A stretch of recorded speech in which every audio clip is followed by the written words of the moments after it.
ప్రతిరోజు సామెతలలో జనవరి 5వ తారీఖు సామెతలు 5వ అధ్యాయంలో ఉన్న 23 వచనములు. నా కుమారుడా, నా జ్ఞానోపదేశము ఆలకింపుము,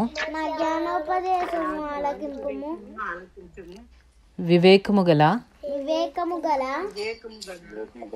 నా బోధకు చెవియొగ్గుము. అప్పుడు నీవు బుద్ధి కలిగి నడుచుకొందువు. తెలివిని బట్టి నీ పెదవులు మాట్లాడును. జార స్త్రీ పెదవుల నుండి తేనె కారును. దాని నోటి మాటలు నూనె కంటెను నూనెపైనవి. దాని వలన కలుగు ఫలము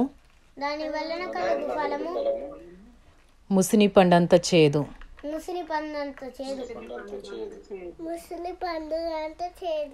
అది రెండంచులు గల కత్తి అంత పదును గలది. దాని నడతలు మరణమునకు దిగుటకు దారి తీయును. దాని అడుగులు పాతాళమునకు చక్కగా చేరును. అది జీవ మార్గమును ఏమాత్రమును విచారింపదు. దానికి తెలియకుండానే దాని పాదములు ఇటు అటు తిరుగును. కుమారులారా, నా మాట ఆలకింపుడి. నేను చెప్పు ఉపదేశము నుండి తొలగకుడి. జారస్త్రీయుండు ఛాయకు పోక నీ మార్గము దానికి దూరముగా చేసుకునుము. దాని ఇంటి వాకిటి దగ్గరకు వెళ్ళకుము. వెళ్ళిన ఎడల పరులకు నీ యవన బలమును, క్రూరులకు నీ జీవిత కాలమును ఇచ్చివేతువు. నీ ఆస్తి వలన పరులు తృప్తి పొందుదురు. నీ కష్టార్జితము అన్యుల ఇల్లు చేరును. తుదకు నీ మాంసమును నీ శరీరమును క్షీణించినప్పుడు అయ్యో ఉపదేశము నేను ఎట్లు త్రోసివేసి తిని. నా హృదయము గద్దింపునెట్లు తృణీకరించెను. నా బోధకుల మాట నేను వినకపోతిని. నా ఉపదేశకులకు నేను చెవియొగ్గలేదు. నేను సమాజ సంఘముల మధ్య నుండి నను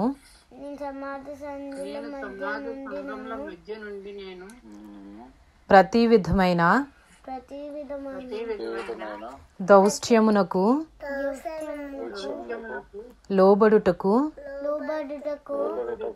కొంచెమే ఎడమాయను అని నీవు చెప్పుకొనుచు మూలుగుచూ నుందువు. నీ సొంత కుండలోని నీళ్లు పానము చేయుము. నీ సొంత బావిలో ఉబుకు జలము త్రాగుము. నీ ఊటలు బయటికి చెదరిపోదగునా, వీధులలో అవి నీటి కాలువగా పారదగునా, అన్యులు నీతో కూడా వాటిని అనుభవింపకుండా అవి నీకే ఉండవలను కదా. నీ ఊట దీవెన నొందును, నీ యవ్వన కాలపు భార్యందు సంతోషింపుము. ఆమె అతి ప్రియమైన లేడి, అందమైన దుప్పి. ఆమె రొమ్ముల వలన నీవు ఎల్లప్పుడూ తృప్తి నొందుచుండుము. ఆమె ప్రేమ చేత నిత్యము బద్ధుడవై ఉండుము. నా కుమారుడా, జారస్త్రీ యందు నీవేళ బద్ధుడవై ఉందువు. పరస్త్రీ రొమ్ము నీవేళ కౌగిలించుకొందువు. నరుని మార్గములను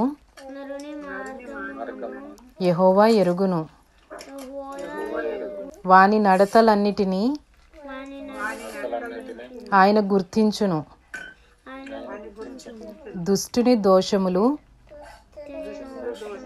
వానిని చిక్కులబెట్టును. వాడు తన పాప పాశముల వలన బంధింపబడును. శిక్ష లేకయే అటివాడు నాశనమగును. అతి మూర్ఖుడై వాడు త్రోవ తప్పిపోవును. ఇంతటితో సామెతలు 5వ అధ్యాయంలో ఉన్న 23 వచనములు పూర్తి చేయబడినవి.